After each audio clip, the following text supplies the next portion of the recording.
पुन्हा एकदा आपल्या चॅनलमध्ये सर्वांचं स्वागत आहे. तर मित्रांनो, तुम्हाला बोललो होतो आपल्या चॅनलच्या माध्यमातून जे लोक खालच्या स्तरापासून वरच्या स्तरापर्यंत यश संपादन करतात अशाच लोकांच्या मुलाखती आपण आपल्या चॅनलवर घेऊन येतो. कधी वेळेस लाईव्ह असत, काही वेळेस रेकॉर्ड असत. परंतु आज तुमच्या समोर माननीय श्री स्वप्नील भंडारे साहेब यांचा उलगडा, यशाचा उलगडा आम्ही उलगडण्याचा प्रयत्न करतोय छोट्याशा रूपामध्ये. तर स्वप्नील भंडारे सरांचं आणि माझी भेट ही जवळपास मागच्या 1 वर्षापासून आम्ही कॉन्टॅक्टमध्ये, बरोबर सर? तर या 1 वर्षाच्या कॉन्टॅक्टमध्ये जेवढे मी ओळखतो तेवढी माहिती तुमच्यासाठी पुरेशी नाहीये. त्यामुळे स्वप्नील भंडारे सरांबद्दल माहिती द्यायचं झालं त्यांच्याकडूनच मी 5 ते 10 मिनिटांमध्ये त्यांचं इंट्रोडक्शन, त्यांचं एज्युकेशन कशात झालंय, त्यांनी काय काम केलंय हे त्यांच्याकडून आपण जाणून घेऊया. सर, तुमच्याबद्दल प्लीज सांगा. मी 10वी पर्यंत शिक्षण माझं रयत शिक्षण संस्थेमध्ये झालं. आमच्या गावामध्येच रयत शिक्षण संस्थेचं न्यू इंग्लिश स्कूलचं आहे. आणि त्याच्यानंतर आमच्या वडिलांचे काही ग्रामसेवक, कृषी सेवक, कृषी अधिकारी यांचे त्यांचे जे मित्र होते त्यांची इच्छा होती की मला पण कृषी डिप्लोमा करायचं म्हणून मी कृषी तंत्र विद्यालय दुर्गाव, आता सध्या विद्यालय काही तांत्रिक घटकामुळे बंद आहे आमचं, पण त्यावेळेस जेव्हा चालू होतं त्यावेळेस टॉप होतं आमचं. MPK मध्ये अहमदनगरमध्ये टॉप असलेलं ते कॉलेज होतं. त्या ठिकाणी मी 2 वर्षाचा डिप्लोमा केला. आणि त्याच्यानंतर डिप्लोमा करून थांबायचं नाही तर मग डिग्री पण केली पाहिजे म्हणून सद्गुरू कृषी महाविद्यालय मिरजगावमध्ये मी BSc ऍग्रिकल्चर कम्प्लीट केलं. त्याच्यानंतर मी सर बीकॉम पण केलं. बीकॉम नंतर ज्यावेळेस मला स्पर्धा परीक्षा करायची होती त्यावेळेत मग तो अभ्यास चालूच केला. म्हणजे त्यावेळेस मला स्पर्धा परीक्षा समजायला लागली होती. नोकरी लागण्यासाठी काय परीक्षा द्यावी लागते, कशा पद्धतीने असते. त्यावेळेस आम्ही फॉर्म भरायच्या वेळेस असं ऑनलाईन काय नव्हतं. त्यावेळेस आम्ही पोस्टाने फॉर्म पाठवायचो. जर तो त्या वेळेत पोहोचला तर तो ऍक्सेप्ट असायचा. नंतर त्यांची यादी यायची, नंतर त्यांचं कॉल लेटर पोस्टाने घरी यायचं. आणि तीच परिस्थिती 2012-13 साली जिल्हा परिषदचे पण तेच होते. प्रत्येक डिपार्टमेंटलाही असंच असतं. आणि त्यामध्ये पण मग मी ते अभ्यास करत असताना सिव्हिल इंजिनिअरचा 1 वर्षाचा डिप्लोमा करून घेतला. म्हणजे माझे डिप्लोमा झाला, ऍग्रिकल्चर डिप्लोमा झाला, डिग्री झाली आणि त्याच्यानंतर बीकॉम झालं आणि सिव्हिलचं पण झालं. मग शिक्षण तर झालंय पण फक्त शिकून उपयोग नाही, तर आपल्याला काहीतरी मिळवायचं म्हणून मी गावही सोडला, तालुका सोडला आणि डायरेक्ट महात्मा फुले कृषी विद्यापीठमध्ये स्थलांतरित झालो अभ्यास करण्यासाठी राहुरीला. कारण त्या कालावधीत आमच्या गावातील बरेच काही जे अधिकारी झाले होते, क्लास 1 महाराष्ट्र शासनाचे क्लास 1 जे काय ऑफिसर झाले होते ना, तर ते सगळे विद्यापीठला अभ्यास करणारच होते. आणि मग त्या ओढीनं मी पहिल्यांदा विद्यापीठमध्ये पोहोचलो. पहिल्यांदा म्हणजे कृषी डिप्लोमाची परीक्षा आमच्या विद्यापीठलाच झाली होती, पण एक नव्या वेगळ्या रूपात जायचं होतं अभ्यास करण्यासाठी. म्हणून मग विद्यापीठला तिथून मग पुढे स्पर्धा परीक्षेचा माझा प्रवास सुरू झाला. त्याच्या अगोदर गावाकडे जे काय करता येईल ना तेवढं करत होतो. अशा पद्धतीनं आहे. सरांचं एज्युकेशन तुम्ही ऐकलं असेल तर या एज्युकेशनाला फक्त माझ्याकडे एकच शब्द आहे, ऑलराऊंडर. पण आहे, डिप्लोमाही आहे आणि फक्त ऍग्रीच डिप्लोमा, दुसरा डिप्लोमा एकच शब्द शिकतो म्हणजे ऑलराऊंडर. तर काही विद्यार्थ्यांना माहित असेल, एक यशस्वी लेखक यांच्यामध्ये एक कलागुण सुद्धा लपलेला आहे. तो कलागुण आज आपल्या चॅनल थ्रू विद्यार्थ्यांना माहिती करून देण्याचं काम करतो. ते म्हणजे तुम्हाला माहिती असेल, महाराष्ट्रामध्ये आर्चीचा सैराट पिक्चर गाजला. तर तुम्हाला माहिती असेल स्वप्नील सरांनी त्या पिक्चर मध्ये भूमिका केली होती. तर त्यांच्याच दोन ऐकूया की सर हे कसं शक्य झालं. आता बघा, ज्यावेळेस मी दादा पाटील महाविद्यालयामध्ये बीकॉम करत होतो तेव्हा नुकतीच माझे 12वी झाली होती आणि बीकॉमला असेल तर तेव्हा जे काय आपल्या आंतर महाविद्यालयीन स्पर्धा असते त्याच्यामध्ये बेल्ट रेसलिंग एक खेळाचा प्रकार आहे. त्याच्यामध्ये मला भाग घेण्याची संधी भेटली. मी तो भाग घेतला. त्यावेळेस मग तालुका लेवल, जिल्हा लेवल आणि राज्य लेवल असे 3 प्रकारच्या 3 स्टेपला स्पर्धा होतात. मग तालुका लेवल मी क्वालिफाय केले आणि जिल्हा लेवलही क्वालिफाय केली. जिल्हा लेवल क्वालिफाय केल्यानंतर मला जे पारितोषिक भेटलं होतं ते पारितोषिक वितरण कार्यक्रम महाविद्यालयाचा दादा पाटील महाविद्यालयामध्ये चालू होता. रयत शिक्षण संस्थेचंच दादा पाटील महाविद्यालय आहे. तर त्यामध्ये त्यावेळेस पारितोषिक वितरणासाठी नागराज मंजुळे यांना आमंत्रित केलं होतं. अच्छा. मग आता नागराज मंजुळे आमच्या गावाकडचेच होते. मला मी डिप्लोमा करून डिग्री करून महाविद्यालयात गेल्यामुळं धाडसही आपल्याकडेच होतं. त्यावेळेस माझं ज्यावेळेस पारितोषिक वितरण झालं नागराज मंजुळे यांच्या हस्तेच झालं होतं. आणि त्यावेळेस त्यांचा पहिला फॅन्ड्री आला होता, फॉर्म मध्येच होते आणि अट्रॅक्शन बी तसंच होतं. माझ्या डोक्यात कल्पना आली की आपण यांच्यासोबत जायला पाहिजे, थोडीफार संधी भेटायला पाहिजे, काय हरकत आहे. भर कार्यक्रमात उठलो मी, चिठ्ठी लिहिली आणि कार्यक्रम चालू असताना मान्यवरांचं भाषण चालू असताना माझं पारितोषिक म्हणजे बक्षीस घेऊन मी खाली बसलो होतो. पण कल्पना सुचल्यामुळं चिठ्ठी लिहिली. त्या चिठ्ठीमध्ये मी लिहिलं होतं, त्यावेळेस मी लिहिलं होतं किंवा सर तुमच्यासोबत मला काम करायला आवडेल. मग तो सामाजिक असो, चित्रपटात असो, कसंही असो, फक्त तुमचे विचार ऐकून मी प्रेरित झालो, तुमचं काम पाहून मी प्रेरित झालो आणि मला ते तुमच्यासोबत करायला आवडेल. तुम्ही सांगा तशा पद्धतीने मी करेल. ती चिठ्ठी मी गेलो भर कार्यक्रमात चालू असताना त्यांच्याकडे दिले आणि त्यांना हस्तांतरण केलं पुन्हा एकदा आणि परत येऊन बसलो.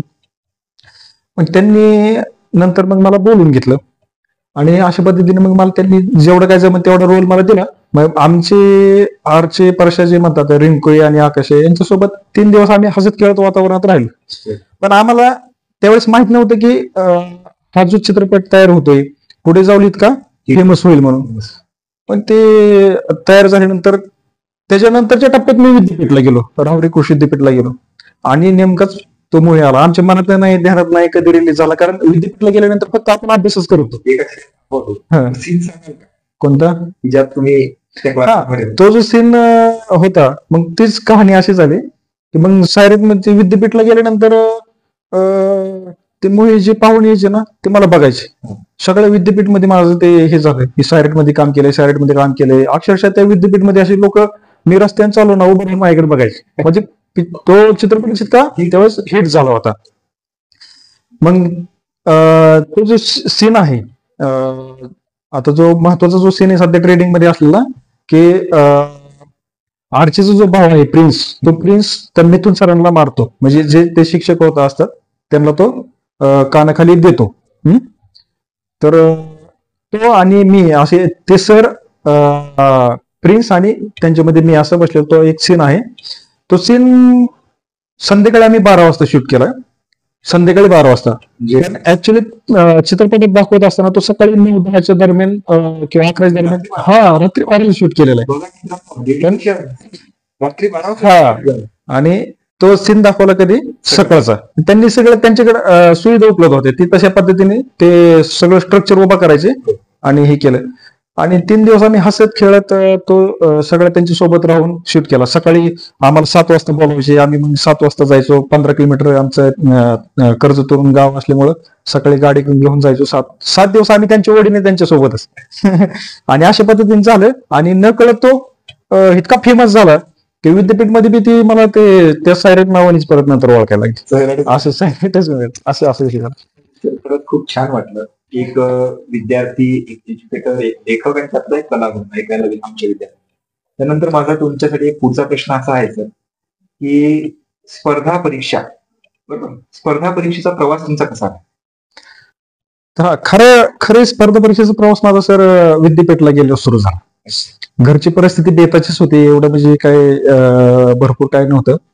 देवाने जेवढं द्यायचंय तेवढं आई वडिलांच्या पुण्याने वडिलांना एक छोटीशी नोकरी दिली आणि त्याच्यावरती आमचा उदरनिर्वाह, थोडीफार शेती ते करून आम्ही तो सगळा खर्च वगैरे भागून विद्यापीठला त्यावेळेस कमी खर्चात असायचं.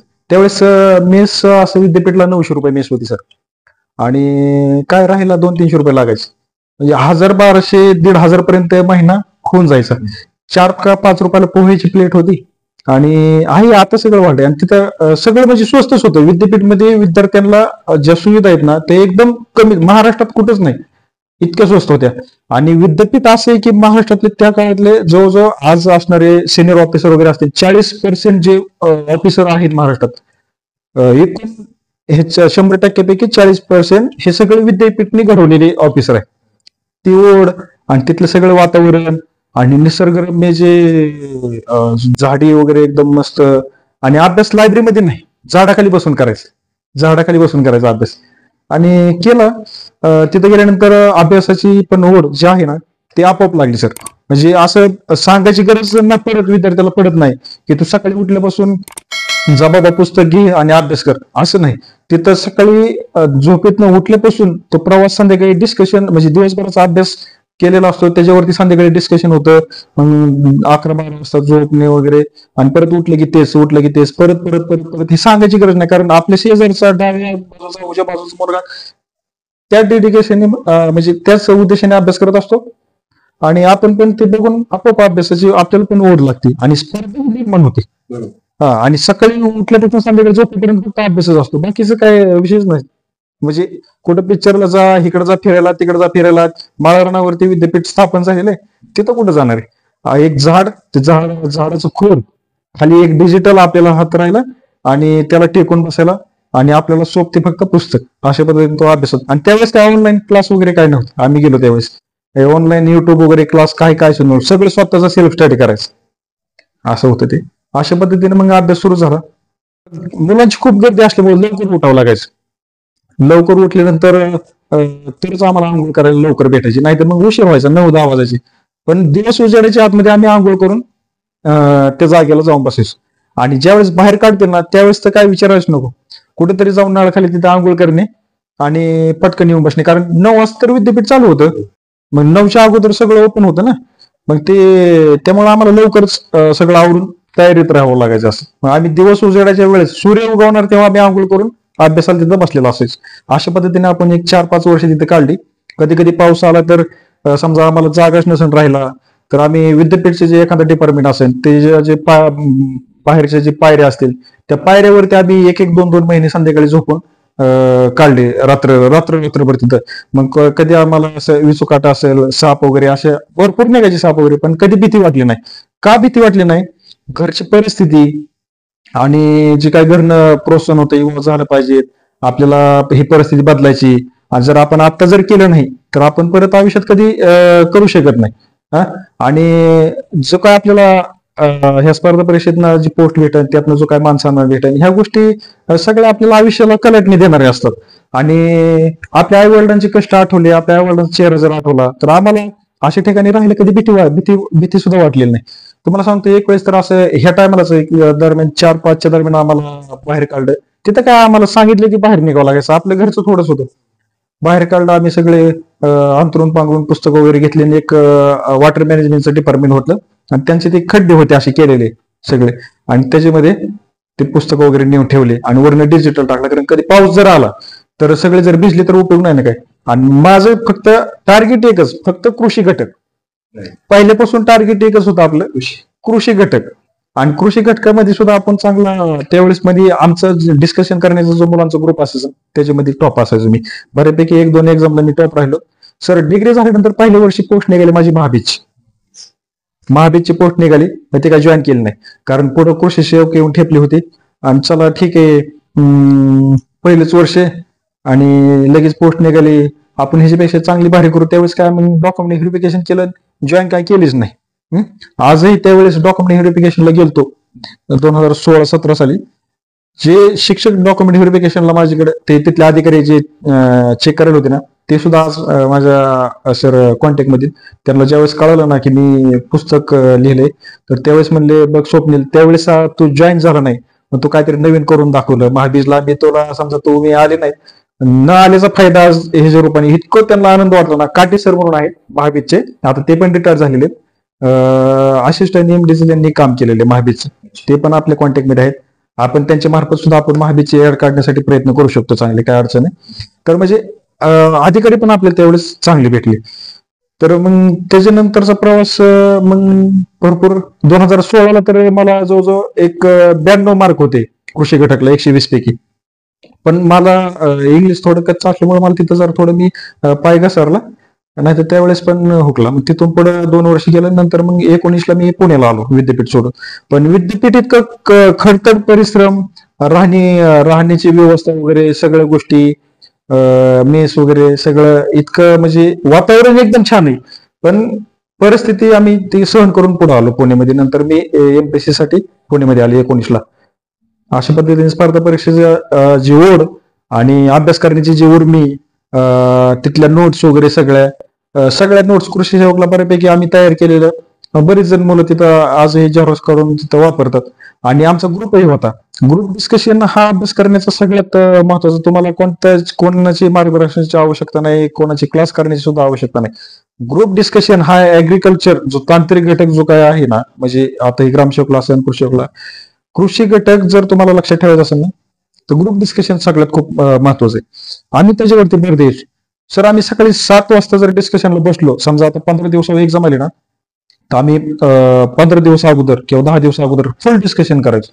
तर सकाळी 7 ते संध्याकाळी 11-12 वाजेपर्यंत आमचा एका जागी बसून डिस्कशन करण्याचा आमचा स्टॅमिना तेवढा झालं. मानसिकता तशी झाली, उठतच नव्हतं आम्ही बसलो की. किती उन्हाचे झाडायला लागते झाडाखाली बघायचं नाही, पाऊस येतोय काय येतोय, आणि येईल नंतर काय होईल, आता भूक लागली वगैरे सगळ्या ह्या गोष्टी आमच्या पुढे त्यावेळेस पिके होते. हा, त्यामुळे डिस्कशन आणि ग्रुप पण तसा होता आमचा. बरेच जण लागले त्यावेळेस. म्हणजे विद्यापीठामध्ये पुस्तकं वाचता वाचता, स्पर्धा परीक्षेचं ज्ञान घेता घेता पुस्तक लिहिण्याचं कसं ठरलंय? ऍक्च्युली मला याच्यामध्ये तुमच्याकडून सुरुवातीपासून तर शेवट, मग त्या घटनेच्या दोन्ही बाजू, निगेटिव्ह बाजू आणि पॉझिटिव्ह बाजू, प्लीज एक्सप्लेन. तर काय झालं, डिप्लोमा 2 वर्षाचा, डिग्री 4 वर्ष, आणि हे 6, आणि विद्यापीठमध्ये परत त्यावरच अभ्यास केला. 4-5 वर्ष तिथे गेले. जवळजवळ 8 ते 9 वर्ष आपण त्याच्यामध्येच घालवलेत. आणि विद्यापीठमध्ये मी अभ्यास करत असताना कधी कधी आम्ही आठवड्यातून 1 दिवस आम्ही असं फेरफटका मारायचो. जिकडे जिकडे आम्हाला चांगली फळबाग दिसेल त्या ठिकाणी आम्ही जायचो. ते बघायचो, व्हरायटी बघायचो आंब्याची. आंब्याचे तिथं बऱ्याच काही व्हरायटी आहेत, लिंबाच्या असेल. आणि मी विद्यापीठमध्ये असल्यामुळं गावाकडचे आमचे काही जे ओळखीचे रिलेटिव्ह आहेत, जे काही मित्रमंडळी असतील, त्यांना असं वाटायचं की बाबा आम्हाला तिथनं एखादं काहीतरी नवीन पिकाची जात, त्याचं बियाणं भेटावं, फळबागेची नवीन पिकाची नवीन जात भेटावं, त्याची रोपं भेटतायत का. अशा पद्धतीने मग आम्ही काय करायचो, फेरफटका मारलं का तिथे जाऊन थोडीफार माहिती घ्यायची. त्याच्यानंतर विषय असा होता, ज्यावेळेस मी विद्यापीठला गेलतो ना, त्याच कालावधीमध्ये आमच्या मतदारसंघाचे जे आमदार होते राम शिंदे, त्यांना मंत्रिपदाची नेमकं मंत्रिपदावरती त्यांचं प्रमोशन झालं. पहिलं राज्यमंत्री होते आणि नंतर कॅबिनेट झालं. आणि ते कॅबिनेट मंत्री असल्यामुळे आमचे नगरचे पालकमंत्री पण होते.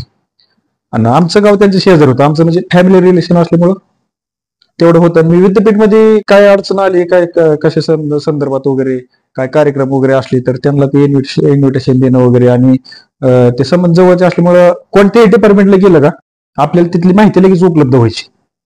आणि आपल्याला तिथं मान सन्मानाने पण त्यांच्याकडून चांगलं भेटायचं. तिथं प्रत्येक बऱ्यापैकी प्रोफेसर काय असतील, तिथले आमचे काही मित्र होते, मला मदत करणारे राठोड सर असतील, त्या ठिकाणी जे काही एचओडी होते, कांबळे सर आहेत, काही चवळे सर असतील, परत वानखेडे सर होते, वाळुंजकर सर होते, जोशी सर होते. असे बऱ्यापैकी प्रोफेसर आपल्याला त्यांचं मार्गदर्शन बी लाभलं आणि त्यांच्या संपर्कात पण गेलो आणि त्याची आवड पण आपल्याला लागली. कधी अशी कमतरता भासली नाही की आपण किंवा वेगळ्याच कुठेतरी दुनियेत आलोय किंवा आता करमतच नाही वगैरे, असं काही कधी मला जाणवलंच नाही. कायमस्वरूपी त्यातच राहिल्यामुळं आणि वर्षानुवर्ष जात होते, अभ्यास बी चालू होता. आणि नंतर 19ला मी विद्यापीठ सोडलं आणि पुण्याला आलो. त्यावेळेस मग मी नेमका सर कृषी विभागाचा जे काय अभ्यास करायचा ना, तो बाजूला ठेवला होता. त्याला कारण पण असं होतं, आपण कंटिन्यू तेच करत होतो, अभ्यास करायचो, एक्झाम द्यायचो, कृषी सेवकावरती परीक्षा झाली की केस पडायची. केस का पडत होती तर वारंवार त्याच्यामध्ये भ्रष्टाचार होतो असा काही मुलांचा आक्षेप होता. आणि होते, असेल नसेल होत, पण केस वर्ष दीड वर्ष चालायचे. त्यामुळे काय व्हायचं, परत यायला बी विलंब लागायचा, कोर्टात केस पडायची. आणि एक मनात पण भावना कशी चालते की प्रत्येक वेळेसच भ्रष्टाचार होतोय, आपण अभ्यास करतोय, प्रत्येक वेळेस भ्रष्टाचार होतोय, आपण अभ्यास करतोय, आणि नंबर पण जायचं कधी. आता पहिली ऑनलाईन एक्झाम झाली ना सर, त्यावेळेस 147 मेरिट लागलं होतं मला. 145 मार्क, 145 पॉईंट काहीतरी 25 होते. 1-2 मार्कांनी नंबर गेला. परत नंतरची एक्झाम झाली, त्याला 126 मेरिट लागलं. वेटिंग 120 पर्यंत आली, मला 121 मार्क होते. आणि माझा प्रॉब्लेम काय व्हायचा, माझा कृषी घटक हा स्ट्रॉंग असायचा, पण जीएस आणि इंग्लिशला मला प्रॉब्लेम यायचा. आणि कारण आपण त्याला जास्त वेटेज मी अभ्यास करते, मला आवड ह्याच्याकडे असल्यामुळे, ऍग्रिकल्चरचे असल्यामुळे मी ते कृषी घटक आपला स्ट्रॉंग करून ठेवत होतो. पण तिथं कमी पडायचं, विषय राहायचा फक्त की 1-2-3 मार्काचं लागायचं. आता इतके दिवस संधी दिली घरच्यांनी अभ्यास करायला, परिस्थिती इतकी बेताची असताना पण घरच्यांनी आपल्याला एवढे दिवस दिलं, कारण आपण घरच्यांचं कधी असा विश्वास कधी तडा जाईन असं कधी केलं नाही. कारण त्यांना रिझल्ट कळत होता. वडील पंचायत समिती कर्जतला बांधकाम विभागामध्ये आहेत सर्व्हिसला, तर त्यांना ह्या गोष्टी तर समजत होत्या. असं काय नाही की वडील अडणी होते त्यांना समजत नाही, आपण काहीतरी खोट्या गोष्टी सांगतोय, महिन्याला घरनं पैसे येत आणि आपण इकडे उडतोय, असं कधी केलं नाही. त्यांच्या समोर रिझल्ट असायचा, त्यामुळे त्यांना वाटायचं की बाबा 1-2 मार्काचा विषय फक्त, पुढच्या वेळेस होईल. पण पुढच्या वेळेस आपण एक्झाम देणार, त्याच्यावरती केस पडणार नाही. जसं मी परीक्षा देतोय कृषी जेवची, तशा प्रत्येक इयरला सर केस पडलेली. आजची पण ही या 2023 ची केस पडली. तर मग मी विद्यापीठ सोडून 2019-20 ला पुण्याला आलो आणि एमपीसीचा अभ्यास चालू करा. घरच्यांना म्हणलं मला काही त्यांना राहिलं नको, मी एमपीसी करण्यासाठी पुण्याला जातो, म्हणजे वेगळ्या वातावरणात जातो. बरेच दिवस आपण या ठिकाणी राहिले, थोडं बदलतो. घरचे म्हणले ठीक आहे, तुला जे करायचं ते कर, आम्ही तुला सपोर्ट करतो. मग मी पुण्याला आलो. पुण्याला आल्यावरती मी पहिली कंबाईन दिली, त्यावेळेस 142 मेरिट लागलं, मला 38 मार्क होते पहिली. दुसरी कंबाईन दिली, माझं टार्गेट फक्त पीएसआय होण्याचंच होतं. दुसरी कंबाईन दिली, त्यावेळेस पण 44 मेरिट लागलं फ्रीचं, त्यावेळेस पण मला 41 मार्क होते. आणि काय होतं, आपण 1-2 मार्कांनी प्रत्येक वेळेस जातोय. थोडेफार मनात खंत वाटली, शेवटचं फुल स्पीडने आपण अभ्यास करावा म्हणून दिली कंबाईन, आणि 46 मार्क पडले आणि 49ला मेरिट लागलं. म्हणजे सगळ्यात आजपर्यंत पीएसआयचं प्रीचं जे काय कटअप असेल ते 49 लागलं, आणि त्यावेळेस 46 लागलं. 46 मला स्कोर आला. मग काय आपल्याला ते जमलं, आणि मग वैतागलो, आता करायचं काय. आपण एवढं स्वतःचा वेळ त्या अभ्यासाला देत असताना, आणि घरचे सुद्धा सांगताना कुठला कार्यक्रम अटेंड करायचा नाही, कुठं जायचं नाही, कोणत्या नातेवाईकाकडे जायचं नाही, कुठं जायचं नाही, तुझा फक्त अभ्यास कर, सक्सेस झाल्यावरती तू सगळीकडे जा. आणि नातेवाईकांना पण फोन करून सांगितलेलं की माझ्या मुलाला अजिबात कोणी फोन करायचं नाही, जेव्हा तो त्यातनं बाहेर पडेल त्यावेळेस तुम्हाला तो 100% देईल, पण आता डिस्टर्ब नाही. त्यामुळे मला फोन सुद्धा कोणी करत नव्हतं. आपण हे करून पण फसते गाडी कुठं. आणि नेमकंच मग एक वार चालूच होतं की कृषी सेवकचे खूप मोठे ऍड येणार आहे. आणि माझ्याकडे सर तुम्हाला सांगतो, जसं डिप्लोमाला ऍडमिशन घेतलं तसं डिप्लोमा डिग्री विद्यापीठला अभ्यास केलेला सगळ्या नोट्स काढायला मी सगळं पुढे होतो. आमचा 20 ते 25 जणांचा ग्रुप होता ना, कृषी घटकाची नोट्स काढायला. डिस्कशन चालू झालं का माझ्या हातात पेन, वही, आणि जे डिस्कशन करतात ना ते पुस्तक, जे काय डिस्कशन मध्ये मुद्दा येईल आणि जो आपल्याला रिकॉल होत नाही, तो आठवत नाही, लगेच लिहून काढायचो. असे माझे 10-15 वही भरले होते. कारण घटकच असं आहे की आपल्याला तोच शब्द, तोच माहिती लक्षात राहायला पाहिजे. आणि आपल्याला कसं आहे, घासल्याशिवाय आपल्याला काय धार येणार नाही एवढं चांगलं माहिती होतं. त्यामुळे मी डिस्कशन मध्ये लिहून काढायचो, ते तोंडपाठ करायचो. इतकं तोंडपाठ करून ना, आता हे पिकन तीन असं नाव जरी तुम्ही घेतलं ना, तरी मी असे सगळे डिटेल त्याची सगळे सांगतो. इथपर्यंत माझी तोंडपाठ झालं, मला नंतर वाचायची त्याची काही आवश्यकता पडली नाही. पण ज्या ट्रॅकने आपण अभ्यास करतो ना, तोच आमचा पहिल्यापासूनचा जो ट्रॅक होता 2012 पासून, जे काय कृषी सेवकचे एक्झाम होते ना, त्याच ट्रॅकने आपण अभ्यास केला. हे जे काय ऑनलाईन एक्झाम ज्या नंतर सुरू झाले ना, IBPS असेल किंवा पहिली महापूर्ती असेल, ह्यांनी ट्रॅकच बदलला. पहिला कृषी पेपर काढायचं, नंतर वेगळ्या पद्धतीने त्यांची काय हे झाले, तो भाग आता अलीकडचा आला. तर मग पुण्याला आल्यावरती एमपीसीचा अभ्यास करताना, कंबाईनचं हे करताना अशी परिस्थिती झाली. 2-3 वेळेस आपला हुकला कार्यक्रम. काय करायचं नेमकं, मग आपल्याकडे इतकं जर मटेरियल असेल, आपण इतके दिवस जर त्याच्यावरती अभ्यास केलेला आहे, एखादा प्रबंधच लिहिल्यासारखा हा विषय झाला. मग मी काय केलं, आपण काहीतरी ह्यातनं बाहेर पाडलं पाहिजे, आपण मुलांसाठी काहीतरी केलं पाहिजे. आणि माझं पहिलं पण ज्यावेळेस आम्ही डिस्कशन करायचो ना, त्यावेळेस पण मी मुलांना म्हणायचो, मी जरी एवढं लिहित असेल, एवढं तोंडपाठ जरी करत असेल ना, ह्यातनं नक्की उद्या काहीतरी एखादं मी रोपटं लावेन ते खूप मोठं होईल. आणि ते झालं बरं का सर. जे काही ते स्वप्न बघितलं होतं ना, ते मी त्याचं चालू केलं. मला पुस्तक लिहिताना माझ्या विद्यापीठमध्ये आम्ही डिस्कशन करत असताना जो काही ग्रुप बसलेला असायचा ना, वेगळे जे पॉईंट यायचे त्याचे मी नोट्स तयार करायचो, ते मुद्दे लिहून घ्यायचो आणि त्याच्यावरती जास्त फोकस करायचो. वैयक्तिक बघताना माझ्या एक आजही 6 वर्ष झालं माझ्याकडे ती वही आहे, जेव्हा पहिल्यापासून मी नोट्स काढायला चालू केलं ना ती. आणि ती नोट्स माझी आज पुस्तक तयार करताना मला खूप उपयोगी ठरली. आणि त्यानं बाकीचे मग पुस्तक तयार करत असताना कृषी विभागाचा सगळा डाटा, 12ही महिन्याची त्या कृषी विभागाची मासिक, नेटवरचा सगळा डाटा, यशवंतराव चव्हाण मुक्त विद्यापीठाचा जो काही ऍग्रिकल्चर सगळा डाटा आहे, तो सगळा डाटा. आणि माझे डिप्लोमाचे काही नोट्स होत्या, डिप्लोमाची जी काही पुस्तक होती, प्लस ऍग्रिकल्चरचे काही कात्रण होती. मी हाय असं ज्यावेळेस पुण्याला येत होतो ना, त्यावेळेस ऍग्रिकल्चर सगळं मटेरियल मी घरी पाठवलं होतं. आणि शिकण फक्त एमपीसी करण्याच्या उद्देशाने आलो, ऍग्रिकल्चरला द्यायचंच नाही. म्हणजे प्रत्येक वेळेसच भ्रष्टाचार होतोय, प्रत्येक वेळेसच केस पडते, त्यामुळे ते मी निगेटिव्ह झालो होतो 1-2-3 वर्ष. कोरोनाचा काळ पण गेला सर त्याच्यामध्ये. आणि गेलो एक दिवस घरी, मोठी गोणी घेतली, जेवढं काय मटेरियल पाठवलं होतं ना घरी विद्यापीठून पुण्याला येताना, ते तिकडे पाठवलं, मी इकडे आलो. ते गोणी पोट भरलं आणि ते इथं घेऊन आलो पुण्यामध्ये घेऊन आलो. आणि मग चालू केलेलं याला. मग कोणाचं सर आपण मार्गदर्शन घेतलं नाही, पुस्तक म्हणजे लिखाण करताना कोणाला विचारलं नाही, कोणाला म्हणलं नाही. 1-2 मित्र होते, त्यांना म्हणलं थोडंफार सहकार्य करा, पण ते त्यांच्या अभ्यासात गुंतल्यामुळे आपल्याला सगळं हे एकट्यालाच करणं भाग पडलं. मग मी निम्म पुस्तक लिहिलं वहीवरती. पण मला आपलं जसं लिखाणाचं आपल्याला सगळ्यांनाच कंटाळा येतो, तसं लिखाणाचं मला नंतर कंटाळा आला. नंतर काय करायचं म्हणून मग मी टायपिस्ट शोधला. मग आपल्याला हिथंच एमपीएससी करणारे आता बरेच जण टायपिंग झालेले असते, त्यातले एक मला विद्यार्थी टायपिंग करणारा भेटला. मग त्यांना मी एक लॅपटॉप उपलब्ध करून दिला, ते श्रीलिपी वगैरे सगळं ते सॉफ्टवेअर वगैरे त्याच्यामध्ये टाकून दिलं आणि चालू केलं. मग त्या विद्यार्थ्यांनी काय केलं, सगळं पहिलं टायपिंग करून घेतलं, पहिलं लिखाण केलेलं.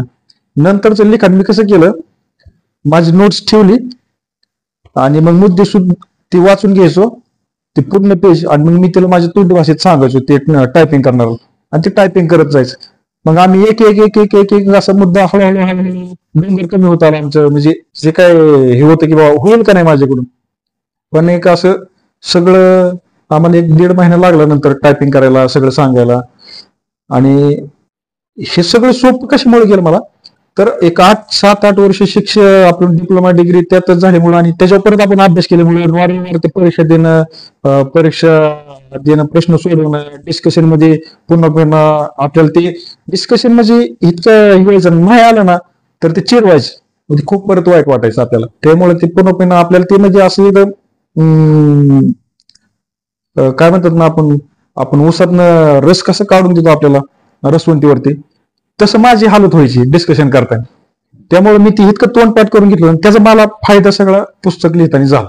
आणि ते पुस्तक मी सगळं महत्वाच्या गाभ्यावरती ते तयार केले. विद्यार्थ्यांना असं मनात वाटलं नाही पाहिजे की ही लाईन महत्वाची नाही, प्रत्येक लाईन त्यातली प्रत्येक महत्वाची, असं पोट पासून आपण काही दिवस नाही. त्यामुळे ते जास्त माहिती कमी पेज मध्ये आपण बसवली. आणि ते पुस्तक मग त्याच्यानंतर सर तुम्हाला सांगतो, टायपिंग सगळं झालं. मग नेमकं पब्लिश करायचं कसं, कोणाकडे जायचं, तर एका ठिकाणी, आता नाव सांगत नाही, आणि एका ठिकाणी गेल्यावरती मला फक्त सर ते 30,000 मध्ये पुस्तक मागितलं. 30,000 द्या, तुमचं आम्ही फक्त नाव देतो, मालकी तुमच्याकडे राहणार नाही, फक्त तुमचं तिथं नाव राहील, आणि पुस्तक आम्ही पब्लिश करणार, सगळं खर्च आम्ही करणार, सगळं करणार. तर बाबा मग आपण केलं हे काय, पुण्यामध्ये आपण राहतोय तर आपलं 7-8 हजार रुपये खर्च होईल, आणि हे जर 30,000 मागत असताना आपली एवढी मेहनत आपण जर केलेली, तर मग नाही चालणार म्हणलं. मग तुम्हाला सांगतो, एक मित्र होता, मी रयत प्रबोधिनी, आपले उमेश कुदळे सर आहेत का, त्यांच्याकडं मी कंबाईनची एक बॅच लावली होती. सर चांगले आपले मित्र होते. तर तिथला मला एक मित्र भेटला. तो म्हणला की एक पब्लिशर आहेत, आपण त्यांची भेट घेऊ. मग माझी आणि विश्वकर्मा पब्लिकेशनचे संतोष पाटील सरांची भेट झाली. मग ज्यावेळेस मी त्यांच्या पुढे हे सगळं मांडलं, तर त्यांनी काय केलं, फर्स्ट टाइम सर ते घेतलं आणि त्यांच्याकडे एक ऍग्रिकल्चर मुलगा कामाला होता, हनुमंत कोरे. त्यावेळेस आपली काही ओळख नव्हती चांगली. मग त्यांनी काय केलं, हा डाटा घे त्यांना म्हणले, आणि पाठीमागच्या तो ऍग्रिकल्चर आहे ना, तुझं कृषीमध्ये तुझं शिक्षण झालं ना, तर हा डाटा घे आणि हा चेक कर. त्या मुलांनी काय केलं, पाठीमागच्या सगळे क्वेश्चन पेपर घेतले आणि चेक केलं. तुम्हाला सगळं ह्याच्यातच आहे, ह्यातलंच आहे सगळं म्हणले, सगळं यातलंच आहे म्हणले. मग त्यांना विश्वास बसला की हा डाटा चांगला आहे आणि पुढे हा मुलांना ह्याचा फायदा होईल. हा म्हणजे फेल जाणार नाही हा प्रोजेक्ट. जर त्यांचं कसं होतं, पब्लिकेशन खूप मोठे आहे, विश्वकर्मा पब्लिकेशन ऑल वर्ल्ड मध्ये 13 देशामध्ये त्यांचे पुस्तक जातं. त्यांनी चेक करूनच ते घेतलं आणि मग आपल्याला ती मान्यता दिली की आम्ही हे पुस्तक करू. मग करू म्हणल्यानंतर ते काय म्हणायचे, मला ते सरांचं पण इतकं सर गायडन्स लाभलं, संतोष पाटील सर होते, की प्रत्येक टप्प्याटप्प्याला मला त्यांनी मार्गदर्शन केलं. इतकं घडेल ना भारी लेखक म्हणून जर घडेल असं ना, तर संतोष पाटील सरांनी आपल्याला चांगलं त्याच्यामध्ये मार्गदर्शन केलं, चांगलं घडवलं. प्रत्येक टप्प्यावरती, प्रत्येक घटकावरती मला विश्लेषण सांगा. माझा स्वभाव सुद्धा बदलत होता, म्हणजे विद्यार्थ्यांना सुद्धा आता जाणीव झाली असेल जरा थोडी. बोलताना मी जे काय बोललो ना, मी असं एकदम कडक शब्दामध्ये सांगत असतो. आपल्याला अनुभव आहे, आपण उगाच सांगायचं म्हणून सांगत नाही ना कोणत्या गोष्टी असल्यामुळे. मग ते सरांनी आपल्याला चांगलं घडवलं लेखक म्हणून. त्यांनी परत त्यांच्या मार्गदर्शनाखाली पण आपण काही गोष्टी त्यांनी सांगितल्या तसे त्या पुस्तकामध्ये ऍड केल्या, आणि बरोबर त्याला पुस्तकाचा आकार सरांनी मला घालून दिला. आणि पुस्तक मग नंतर आम्ही 6 जुलैला, 1 जुलैला पुस्तकाची पहिली प्रिंट आली. आणि नंतर आपण त्यावेळेस कृषी आयुक्त होते सुनील चव्हाण साहेब, त्यांना एक फोन केला, सर असा असा कार्यक्रम आहे, मेल पण केलता. सर म्हणले या. आम्ही गेलो आणि त्यांना इतका आनंद झाला. नुकतंच आयुक्त साहेबांचं जे काय गाव होतं ना, ते आपल्या शेजारीच होतं, म्हणजे माझ्यापासून एक आमच्या गावापासून एक 25 ते 30 किलोमीटर होती. आणि त्यांना आनंद झाला, कारण ते स्वतः ऍग्रिकॉसच होते. त्यांनी पुस्तक पब्लिशिंग करायला आम्ही गेलो ऑफिसमध्ये त्यांच्या. आयुक्तांनी आपल्याला एक 20 ते 25 मिनिटं आपल्याला चर्चा केली, पुस्तक पब्लिश केलं, त्यांना पण आनंद झाला. आणि ते पुस्तक त्यांच्याकडे त्यांनी ठेवून घेतलं. आणि अशा पद्धतीने मग प्रवास सुरू झाला. हे टेस्ट सिरीज वगैरे सर आपल्याला काही माहित नव्हतं. ते पुस्तक जन्माला घालायचं काम माझ्याकडून संतोष पाटील सरांनी करून घेतलं. त्याच्याबरोबर पब्लिकेशन मध्ये उत्तम पाटील येतं आणि कोरे सर म्हणून एक आहेत, शिवलिंग कोरे सर, यांचं पण आपल्याला तिथं मदत लागली चांगली. आणि त्याच्या माध्यमातून आपण त्या पब्लिकेशनच्या माध्यमातून पहिलं पुस्तक आपण बाहेर काढलं आणि विद्यार्थ्यांच्या आपण स्वाधीन दिलं. मग पहिल्या 1-2-3 महिन्यात पहिली एडिशन संपल्यानंतर सर ज्यावेळेस ती एडिशन आली, पुस्तक आल्याच्या नंतर जिल्हा परिषदेचा अभ्यासक्रम आपलं पुस्तक प्रिंटला देऊन आल्यानंतर जिल्हा परिषदेचा ग्रामसेवकचा सिलेबस नंतर आला होता. ज्यावेळेस सिलेबस आला त्यावेळेस माझ्या पुस्तकाची अनुक्रमणिका पाहिली आणि तो सिलेबस पाहिला, एकदम तंतोतंत जुळत. त्यावेळेस आनंद वाटला की आपण जे काही केलेला जो प्रोजेक्ट आहे ना, तो कधीच वाया जाणार नाही. म्हणजे यशस्वी तिथंच यशस्वी झाला. आणि त्याच्यानंतर सर ते झाल्यानंतर कृषी विभागाने अभ्यासक्रम त्यांचा फर्स्ट टाइम कृषी घटकाचा अभ्यासक्रम सर कृषी सेवेचा कधीच दिलेला नाही विद्यार्थ्यांकडे. फर्स्ट टाइम हा त्यावेळेस हे एक्झामला त्यांनी दिलेला आहे. तर मग ज्यावेळेस त्यांचा सिलेबस पण बाहेर आला त्यावेळेस कंटेंट बघितली, 80% सिलेबस आपल्याकडे पहिल्या आवृत्तीला आहे. तुम्ही अजून पण चेक करा तो सिलेबस आणि पहिली आवृत्ती. दुसऱ्या आवृत्तीत जी काही कमतरता आहे ना, कृषी विस्तारचं काही घटक असेल, थोड्याफार काही संस्था असतील, त्या आपण दुसऱ्या आवृत्तीत ऍड करून विद्यार्थ्यांना ते दिले. अशा पद्धतीने दुसरी आवृत्ती पण आपली पब्लिश झाली होती. अशा पद्धतीने पुस्तक आपण विद्यार्थ्यांच्या हातात चांगल्यात चांगलं जेवढं काही कंटेंट देता येईल ना, आपण तेवढं दिलं. आता येतो मी विद्यार्थ्यांच्या प्रश्नात. विद्यार्थी खूप दिवस झाले जसं कृषी सेवकचा ॲजिटेशन पेपर कंडक्ट केला, तो पेपर एवढा कठीण त्यांना वाटला, त्यांची जे ॲजिटेशन विचारण्याची पद्धत आणि त्यांनी जो केलेला अभ्यास, तर याच्यावर तुमचं मत काय? म्हणजे आता मी ग्रामसेवक उदाहरण सुद्धा घेऊ शकता आणि मागचा कृषीचा पेपर सुद्धा घेऊ शकता. याला अनुसरून तुम्ही तुमच्या पुस्तकाबद्दल सांगा, बाबा हे कसं होऊ शकतं किंवा होऊ शकते, समीकरण जोडू शकते. तर सर आता जे नुकतेच कृषी सेवेचे एक्झाम पार पडले ना, त्याच्यामध्ये जे प्रश्न विचारले कृषी घटक, आपण आता विचार करताना फक्त कृषी घटक याच्याबद्दलच विचार करूया. तर महत्वाचं काय सर, 2012 पासून म्हणजे 2012च्या अगोदर जी कृषी सेवकची जी परीक्षा होत होती ती सहसंचालक, विभागीय सहसंचालक यांच्या पातळीवरती व्हायची बरोबर. आणि त्यांना ते अधिकार होते भरण्याचे. पण त्यावेळेस काँग्रेसचं सरकार होतं आणि त्यावेळेस कृषी मंत्री म्हणून राधाकृष्ण विखे पाटील होते. त्यांनी काय केलं, महाराष्ट्रातील सर्व जी कृषी विभागाची जी भरती आहे ती भरती एका केंद्रीकरणाखाली, म्हणजे विकेंद्रीकरण जे होतं ते त्याचं केंद्रीकरण केलं. कुठं केलं तर महाराष्ट्र शासन कृषी आयुक्त यांच्याकडे केले. हा, ह्यांच्या अंडर सगळं नियंत्रण ठेवलं आणि तिथून पुढे भरती व्हायला लागली. मग जी परीक्षा पेपर सेट जे करण्याची जी काय जबाबदारी होती ती कृषी विभागाकडे होती. आणि कृषी विभाग परीक्षा सेट करत असताना जो कृषी सेवक ह्या पदासाठी गावात गेल्यानंतर शेतकऱ्यांना जे काही ज्ञान आवश्यक असेल ना, बरोबर महाराष्ट्रातील शेतकऱ्यांना आवश्यक असणाऱ्या गोष्टीवरती आणि ज्या काय आता उपलब्ध असणारे जे सोर्स आहेत, कृषी विद्यापीठचं असेल आणि कृषी विभागाचे जे काही सोर्स असतील ह्याच्यावरती त्या अभ्यासक्रमावरती प्रश्न सेट केले जायचे. त्यामुळे मुलांना काय व्हायचं की अभ्यास करायला किती ओढ असायची आणि आपण जो अभ्यास करतोय डिग्री डिप्लोमाला जो काय अभ्यास केलाय त्याच्यावरती साधे सिंपल प्रश्न यायचे. त्यात काय म्हणजे असं अवघड काय विषय नव्हता. कारण जे कृषी सेवक हे पद आहे हे कृषी विभागाचं सगळ्यात खालचं पद आहे. बरोबर. आणि सगळ्यात खालचे पण ते शेतकऱ्यांशी निगडीत तेवढीच एक पोस्ट आहे की ते डायरेक्ट शेतकऱ्यांशी त्यांचा सहभाग आहे. शेतकऱ्यांना तो कृषी सेवक आहे आणि मार्गदर्शन करणारं सगळ्यात महत्वाचं पद आहे ते. वरदान ठरलेलं, म्हणजे आज महाराष्ट्रातील शेतकऱ्यांना जर गायडन्स म्हणून कोणी वरदान ठरलेलं असेल तर कृषी विभागाची कृषी सेवक हे पद आहे की ते वरदान ठरलेलं आहे. आणि कृषी सेवक म्हणजे भाग्यवान आहेत ते की हे बघा, आता आपण जेव्हा शेताच्या बांधावरती जातो, शेतकऱ्याच्या शेतावरच्या बांधावरती गेल्यावरती आपल्याला साहेब म्हणून आपल्याला ते म्हणजे त्या पोस्ट होल्डर कोणी असेल जो अधिकारी त्यांना साहेब म्हणून बोलवतात. साहेब या आमचं पीक बघा, आमच्याकडे अशी आम्हाला अडचण आहे, आम्हाला थोडं मार्गदर्शन करा. मग ते सांगतात हे खत वापरा, ते औषध वापरा, ह्या गोष्टी. पण आज रोज तुम्ही ज्यावेळी शेतकऱ्याच्या दारात जाता, शेताच्या बांधावरती जाता, आपल्याला साहेब म्हणून ते बोलवतात आणि तुम्ही त्यांना एक उपाय त्यांच्या पिकावरती आलेल्या अडचणीवरती ते उपाय सांगतायत आणि शेतकऱ्यांचा आशीर्वाद तुम्हाला लाभतात. सगळ्यात महत्वाची ही गोष्ट आहे सर की तुम्ही प्रत्येक शेतकऱ्याशी निगडीत आहात. तुम्ही भाग्यवान आहात की तुम्ही मदत करताय शेतकऱ्यांना मदत करणार राहिलंच कुणी. सरकार वारेवर सोडतंय, निसर्ग साथ देत नाही, मदत करणार कोण आहे, आदर देणार कोण आहे? कृषी सेवकच आहे, कृषी सहाय्यक, कृषी अधिकारीच आहेत. आणि हे खूप पद ते मोलाचं आहे असं मला वाटतं वैयक्तिक. तर मग सर काय झालं, 12 पासून मी अनालिसिस केलं 16, 17, 18 पर्यंत. आणि जे काय प्रश्न विचारले होते त्या प्रश्नाचं अनालिसिस केलं, त्याच्यावरच आपण पुस्तक तयार केलं. आणि जे आपण टेस्ट सिरीज चालू केली होती त्याचं अनालिसिस करूनच आपण पुढे चालत होतो.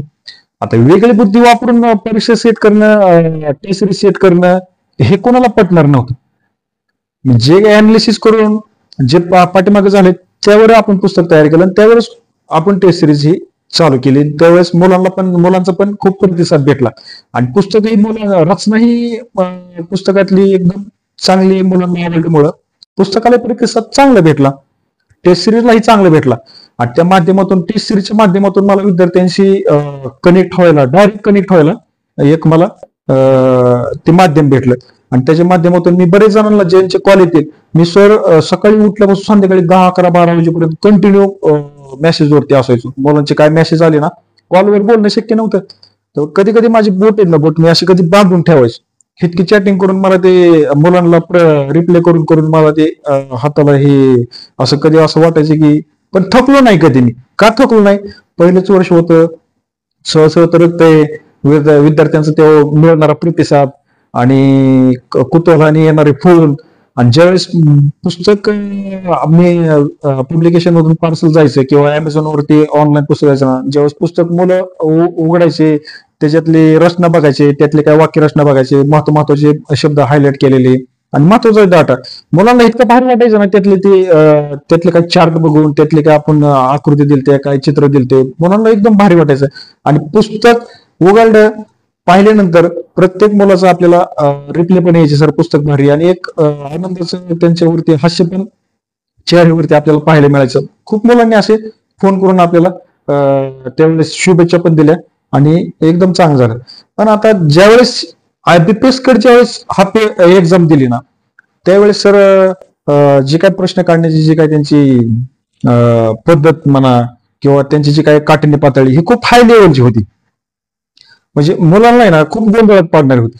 मी तर तुम्हाला मी पहिलंच बोलताना बोललो की जे ऍग्रिकल्चर ऍग्री MPSC ची मेन्स दिलेली जी मुलं होती ना, त्यांना सुद्धा हा पेपर कठीण गेला, खरोखर गेला. पेपर हा फक्त गेला कोणाला, स्वतः बँकिंग सेक्टरचा जे काय ऍग्रिकल्चरचा अभ्यास करत होते त्यांना, हा AFO तयार करणारा मुलांना तो पेपर सोपा गेला. एक 60-70% मुलांना तो बँकिंग करणारे मुलंच आज जे सिलेक्ट झालेत ना, त्याच लेवलचे सिलेक्ट झाले. आणि बाकीचे 10-20% जी काय मुलं आहेत ना, ते आपलं नॉर्मल अभ्यास करणारे त्यांच्या त्यांच्या ह्याच्यावरती जेवढं काय त्यांनी अभ्यास केला त्या जोरावरती, त्या शक्तीवरती ते सिलेक्ट झाले. पण नक्कीच IBPS ने यावेळेस फसवलं, कारण सिलेबस एक दिला, काठिण्य पातळी तुम्हाला दाखवताना पण बघा त्यांनी एक परिपत्रक काढलं होतं की अशा पद्धतीने तुमची एक्झाम असेल, अशा पद्धतीचे प्रश्न असतील, त्याच्यामध्ये दाखवलं. पण तुम्ही बघा सर, कृषी विस्तारचा पेपर आपल्या कृषी सेवेच्या अगोदर झाला होता आणि नंतर कृषी सेवकचा झाला. कृषी विस्ताराला जे प्रश्न विचारले होते त्याची काठिण्य पातळी बघा, क्लास 2 ची पोस्ट, त्याला क्लास 2चं पेमेंट सुद्धा कृषी विस्तारावरती आहे, ते प्रश्न बघा. आणि त्याच बेसवरती पण आपण परत पुन्हा टेस्ट सिरीजला तशा प्रकारचे प्रश्न आपण सेट केले. आणि मुलांचा मार्क जाणार नाही कृषी घटकला, ह्यासाठी मी जेवढी मला ताकद लावते, जेवढी मला प्रयत्न करते ना, तेवढे मी प्रयत्न केले होते त्यावेळेस. पण काय झालं, यांनी जे प्रश्न विचारले ना, हे खूप गोंधळात टाकणारे आणि एक साईडने विचारले. सर मला एक असं वैयक्तिक वाटतं, ज्यावेळेस आपली कृषीची एक्झाम जानेवारीमध्ये झाली आणि त्याच्या अगोदर AFO ची एक्झाम झाली बँकिंग सेक्टरची, त्यावेळेस मला असं वाटतं की महाराष्ट्राला जो टक्का आहे बँकिंग सेक्टरला ऍग्रिकल्चरचा सिलेक्ट होताना, जो थोडाफार यावेळेस कमी झाला, एक 4-5% मला वाटतं मुलं सिलेक्ट झाली. माझं असं वैयक्तिक माझं लॉजिक आहे, त्या मुलांना न्याय देण्यासाठी IBPS ने असं फसवलंय का, किंवा त्याच सेक्टरचे किंवा त्याच बाजूचे प्रश्न त्यांनी कृषी सेवकला विचारले, तीच मुलं जास्त सिलेक्ट झाली. म्हणजे मी असं मुलांना दोष देत नाही, तुमचं शेवटी तुमची अभ्यास करण्याची तुमचं कष्ट आहे त्याच्या पाठीमागे, आपण त्यांना हे म्हणत नाही. पण विचार करता की बाबा त्याच बाजूचे प्रश्न जास्त का आले, तर त्यांना न्याय देण्यासाठी IBPS ने असा प्रयत्न केलेला असावा का, असं पण मला वाटतं. कारण तशाच प्रकारचे जास्त प्रश्न होते मुलांना, त्यामुळेच टॅकल करता नाही आले. आपण जो काही मुलांनी अभ्यास केला ना, इतके पुस्तक, किती मोठे मोठे लेख, मी तर काय छोटाच लेखक आहे, पण किती किती किती मोठ्या लेखकांचे पुस्तक आहेत, ईगल आहे, नेमराजे, सुंदर, त्याच्यामधून सुद्धा एवढे असे डायरेक्टली प्रश्न होते आले. एक 10 ते 20% पर्यंत सगळ्या मुलांना प्रश्न सोडवत होतील असे प्रश्न होते. बाकीचे खूप हाय लेवलचे होते की ते कृषी विस्तार, कृषी अधिकारी असतील, ऍग्री MPSC असतील किंवा UPSC लेवलचे खूप मोठे मोठे प्रश्न त्याच्यामध्ये, त्यात मुलांना गुंतवून ठेवलं, त्यामुळे मुलांना टप गेली परीक्षा कृषी सेवकची. पण मुलांनी पण आता ह्या वेळेस ठीक आहे बा, आता झालं, पण पुढच्या वेळेस असं खचून न जाता, एकमेकाला कुणाला दोष न देता, आपण आपल्या अभ्यासावरती, आत्मविश्वासावरती नंतरच्या पुढच्या एक्झामला सामोरं जायला पाहिजे, असं मला वैयक्तिक वाटतं.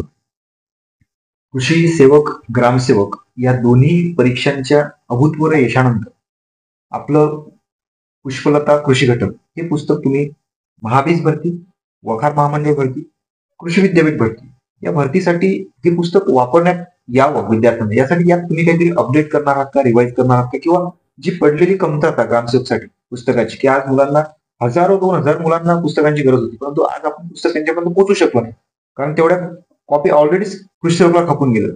ह्या कॉपी या मुलांना अवेलेबल होतील का? हा सर, आपण ज्या ट्रॅकवरती पुस्तक घेऊन गेलो ना, त्या ट्रॅकवरती IBPS ने थोडा आपल्याला झटका दिला. हा, कृषी सेवकला प्रश्नच आले नाहीत असं नाही. कृषी सेवकला प्रश्न आले, टेस्ट सिरीज मधले पण आले आणि आपल्या पुस्तकामधले पण आले, पण डायरेक्टली लाईन टू लाईन प्रश्न आलेला नाही, तो कोणाच्याच पुस्तकातला नाही आला. असं नाही की लाईन टू लाईन प्रश्न 1-2 ठीक आहे सगळ्यांचेच आले, पण असं झालंच नाही की त्यातला प्रश्नच आला नाही. कारण आपण प्रत्येक मुद्द्याला पुस्तकामध्ये आपण हात घातलेला आहे, त्याचं विश्लेषण दिलेलं आहे, जेवढं होईल तेवढं आपण महत्वाच्या कागदावरती विश्लेषण दिलेलं आहे. ग्रामसेवकला जेव्हा सिलेबसला पकडून IBPS ने प्रश्न दिलेत ना, तेव्हा मात्र आपल्या पुस्तकातले प्रश्न पडले, लाईन टू लाईन पडले. तुम्ही कधी चेक करा प्रश्न. आपल्या टेलिग्रामला आपण ते प्रश्न दिलेलेच आहेत. ते प्रश्न बघा, आपल्या पुस्तकात त्याची उत्तर तुम्हाला भेटतील. हा, पण मी असं माझं गाजवाजे अजून जास्त केलेलं नाही ग्रुपवरती, की बाबा ह्याच पुस्तकातले आलते असं लावून धरलेलं नाही आपण. मुलांनी ते स्वतः चेक जरी केलं ना तर त्यांना अंदाज येईल की या पुस्तकातले प्रश्न आलेले. आणि जेव्हा ग्रामसेवकला पेरली ना सर, तेव्हा मुलांना विश्वास बसला की याच्यामध्ये खरं काहीतरी आहे. कारण कसं होतं, आज एक एक प्रश्न एक एक मार्क आपल्यासाठी खूप महत्वाचा आहे. आणि जर माझं पुस्तक वाचून जर तुम्ही नोकरीला लागणार असाल तर त्याच्या आयुष्याचे तो क्षण म्हणजे खूप आनंददायी क्षण आहे. आणि पूर्ण आयुष्याला कलाटणी देणारा विषय. एक एक मार्काचे मुलं जे राहतात, एक एक मार्काची किंमत जो एक मार्क निघतो त्याला माहिती असतं. एक एक मार्क वाढवणं मेरिटमध्ये येण्यासाठी खूप गरजेचं असतं. आणि आपल्यामुळे जर एखाद्या विद्यार्थ्याचं एक मार्क जर वाढत असेल, 2 मार्क वाढत असतील आणि तो मेरिटमध्ये जर बसत असेल तर त्याच्यासारखा आनंद आपल्याला कुठेच नाही. तर नक्कीच सर, आपण जो हा प्रतिसाद मिळतोय ना त्याच जोरावरती आपण इथून पुढे राज्यसेवेसाठी जेवढे सब्जेक्ट आहेत, प्रीला असतील, मेन्सला असतील, त्याच्यासाठी लागणारा जो ऍग्रिकल्चरचा जो डाटा आहे ना तो मराठीत उपलब्ध करून देण्याचं काम मी राज्यसेवेचं जे नवीन पुस्तक आपण तयार करणार आहोत ना त्यासाठी त्या माध्यमातून करणार आहोत. आणि स्पेशल ऍग्रिकल्चर जी झालेली मुलं आहेत, कृषी विषयामध्ये पदवी घेतलेले, डिप्लोमा केलेले जी काही मुलं आहेत यांच्यासाठी भविष्यात येऊ घातलेल्या जे काही कृषी विद्यापीठची कृषी सहाय्यक पदाची परीक्षा असेल, महाबीजची पण सगळ्यात चांगल्या पोस्ट महाबीजला मध्ये पण आहेत त्याच्यासाठी असेल, आणि वकार महामंडळाची असेल. आणि ह्या झाल्यानंतरही परत अजून समजा कृषी सेवक म्हणून आपलं जे कृषी शिक्षक म्हणून जे आता नवीन मुद्दा चर्चेत आलेला आहे त्यालाही शासन मान्यता देईन आणि आपल्या कृषी विभागाची मुलं त्याच्यामध्येही लागतील. त्याच्यासाठी पण मी फडणवीस साहेबांपर्यंत याचा पाठपुरावा करणार आहे. सध्या माझं सगळं त्याचे पण अपडेट झालेले, फक्त त्यांना एक निवेदन देणं, त्यांच्याशी चर्चा करणं बाकी ते पण त्याच्यासाठी मी प्रयत्न करणार आहे. ह्या जे काय परीक्षा होतील ना ह्याच्यासाठी आता आहे या पुस्तकात भर घालण्यासाठी खूप परिश्रम करून मी ते पुस्तक अजून एडिशन मध्ये मुलांना जास्तीत जास्त डाटा उपलब्ध करून देण्याचं काम मी पुढील जे काही एडिशन मध्ये आहे ना ते करणार आहे. त्याच्यासाठी मी सर काही दिवसानंतर आता थोडी मला मोकळी भेटले का 4ही कृषी विद्यापीठाचा दौरा करणार आहे. त्याच्यामध्ये विद्यापीठमध्ये जात असताना माझ्या ओळखीचे जे काय प्रोफेसर जे काय आहेत, जे काही तिथले डीन असतील, जे काही त्यांच्या वैयक्तिक समजा एखाद्याचा स्पेशलायझेशन मध्ये जे कोण सब्जेक्ट मध्ये पारंगत असतील, प्रोफेसर असतील मोठमोठे, त्यांच्याशी चर्चा करून आपण तो डाटा कलेक्ट करणार आहे. आणि मार्गदर्शन पण मी आता त्या लेवलला जाऊन घेणार आहे. म्हणजे आता समजा मी महात्मा फुले कृषी विद्यापीठमध्ये गेलो तर हॉर्टिकल्चर डिपार्टमेंटचं कोण मेन आहे, त्याच्यामध्ये कोण पारंगत आहे, त्याच्यामध्ये डीन कोण आहे, जे एमएससी ऍग्रीचे थेसिस असतात त्यांना मार्गदर्शन करणारे कोण आहेत, आणि थेसिस करणारे जे काही मुलं आहेत यांच्याशी संपर्कात जाऊन त्यांच्याकडून मी खूप महत्वाचा डाटा घेणार आहे. कारण जे काय उणीव आपल्याला जे आता इथून पाठीमागे जे कळली ना ती नंतर विद्यार्थ्यांना भासणार नाही ह्याची मी पहिल्यांदा काळजी घेणार आहे. सगळ्या 4ही विद्यापीठाचा दौरा करणार आहे. वायसीएम जे काय यशवंतराव चव्हाण मुक्त विद्यापीठ आहे तिथं ते सुद्धा सोडणार नाही, तिथं सुद्धा जाणार आहे आणि त्यांच्याकडून सगळ्या आपण डाटा कलेक्ट करणार आहे आणि नंतर नवीन पुस्तकाची रचना करणार आहे. त्याला वेळ लागेल पण काम फत्ते करणार, मुलांना त्याच्याबद्दल कमीच पडणार नाही याच्या पद्धतीने आपण रचना करणार. त्यामुळं मुलांनी पण असं मनात आता इथून पुढे म्हणजे खंत आली नाही पाहिजे की सर आपल्याला ह्याच्यामध्ये कमी आलेलं आहे, त्याच्याबद्दल काय करावं. सगळं भेटणार आहे, फोटो पसारा काय भेटणार नाही, डायरेक्ट मध्ये सुद्धा माहिती भेटेल. तर मित्रांनो, स्वप्नील भंडारे सरांचा 0 to Hero हा पूर्ण प्रवास आजच्या मुलाखतीमध्ये आपण उलगडलेला आहे. असं कुठलीही गोष्ट आपण त्यांच्यापासून किंवा माझ्यापासून ते तुमच्यापासून कुठलीही गोष्ट अशी लपून राहिलं जे त्यांच्यातला जो कलात्मक गुण होता तो सुद्धा आज आपण या व्हिडिओमध्ये कव्हर केलेला आहे. ठीक आहे. एक आणखी मला जाता तुम्हाला सांगायचंय की सरांचं कृषी सेवा परीक्षा हे टेलिग्राम चॅनल जवळपास महाराष्ट्रातील 10,000 ऍग्रीकॉर्ससाठी जॉईन आहे. त्या टेलिग्राम चॅनलची लिंक मी या व्हिडिओच्या डिस्क्रिप्शन मध्ये देतो. ठीक आहे. तर मित्रांनो, शेवटचं विद्यार्थ्यांसाठी 2 शब्द सरांकडून तुम्हाला काय सांगायचे जातात? सर, विद्यार्थ्यांनी समजा आता मला एक अनुभव आला, मुलांना कसं वाटतं माहितीये का, म्हणजे विद्यार्थ्यांचं मन किंवा परीक्षा अवघड होती. परीक्षा अवघड नव्हती. माझं असं वैयक्तिक मत आहे, म्हणजे असं माझं एक वैयक्तिक मत आहे, ज्यावेळेस तुम्ही परीक्षेला सामोरे जात असताना, सर मला सांगा, आज तुम्ही एक्झाम देऊन आले, सगळ्यात सोपा प्रश्न होता कोणता? तुम्ही मला सांगितलेला की दुधाचा कलर. हा, दुधाचा कलर. तुम्हाला मी त्याची ट्रिक्स पण सांगितली की ते कलर नाव कशी लक्षात ठेवायची. तर सगळ्या महाराष्ट्रातील मुलांना तो, डिप्लोमा केलेल्या मुलाला, डिग्री केलेल्या मुलाला तो प्रश्न येणार आहे. पण आज एक्झाम मध्ये तुम्ही तो प्रश्न शिकवला. तर मला सांगा, ही परीक्षा जगातली सगळ्यात सोपी परीक्षा असून दे काय, आणि सगळ्यात अवघड परीक्षा असू दे काय, आज तुम्हाला तो प्रश्न आला का सर? नाही आला. तर कितीही जरी सोपा प्रश्न जगाला येत असला आणि जर तुम्हाला येत नसला, तर तो प्रश्न तुमच्यासाठी अवघडच आहे. बरोबर. त्यामुळं असं समजायचं नाही की मी परीक्षा दिली आणि मला तो प्रश्न अवघड गेला, तो प्रश्न सोपा गेला. ज्या प्रश्नाचं उत्तर बरोबर आलं तोच प्रश्न तुमच्यासाठी तो सोपा होता. अदरवाईज चुकलेल्या प्रश्न, जे काही चुकलेली उत्तर आहेत ते तुमच्यासाठी आजही अवघड आहेत आणि उद्याही अवघडच राहणार आहेत. जेव्हा तुम्ही जोपर्यंत ते रिकॉल करत नाही, तुम्ही ते तुमची कमतरता भरून काढत नाही, तोपर्यंत तो तुमच्यासाठी अवघडच राहणार आहे. कितीही जगातला सोपा प्रश्न असून द्या, एवढ्या माणसाला जरी तो उत्तर जरी येत असेल ना, तर त्याच्यासाठी तो सोपा आहे. आणि तुम्ही किती जरी डिग्री घेतलेली असते, डिग्री घेऊन तुम्ही त्यात पारंगत असाल, आणि जर तुम्हाला त्या प्रश्नाचं उत्तर येत नसेल ना, तर तो तुमच्यासाठी अवघडच आहे. तो आजही अवघड आहे, उद्याही अवघड राहणार आहे, जोपर्यंत तुम्ही त्याची कमतरता भरून काढत नाही तोपर्यंत. त्यामुळे स्वतःला कमी समजायचं नाही. प्रत्येक क्षणाला जेवढा तुम्हाला वेळ भेटेल, व्हॉट्सअप, फेसबुक, इंस्टाग्राम मध्ये वेळ घालण्यापेक्षा तुम्ही स्वतःला जितकं रिकॉल करणार ना, तेवढं तुमच्यासाठी ते फायदेशीर होणार आहे आणि त्यातून तुम्ही प्रत्येक गोष्ट शिकत जाणार आहे. त्यामुळे असं स्वतःला कमी कधी समजायचं नाही. प्रत्येक क्षण ना क्षण तुम्ही ताकदीने तुमच्यात ग्रोथ करण्यासाठी घालवा, त्यावेळेसच तुमची प्रगती होणार आहे. हे 100% तितकंच खरे. आणि हे बघा, माझ्या टेस्ट सिरीज मध्ये सुद्धा मी एक वाक्य दिलं होतं सर, स्पर्धा परीक्षेचे यशाची माळ ही नम्रतेला गवसणी घालते. हे माझं टेस्ट सिरीजचं वरचं, आपण कसं बोध वाक्य कसं म्हणतो तसं ते वाक्य होतं. प्रत्येक टेस्टला मी ते दिलं होतं. त्याच्या पाठीमागे ते कारणच होतं.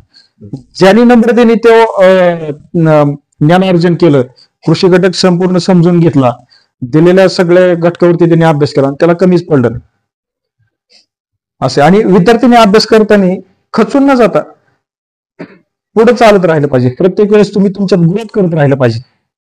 तुम्ही जर आपला कृषी घटकच असा आहे, तुम्ही थोडे दिवस जरी थोडे बाजूला गेला ना, तो डाटा तुमच्या लक्षातून विसरून जातो. त्यासाठी त्याला रिकॉल करणं खूप गरजेचं आहे सर.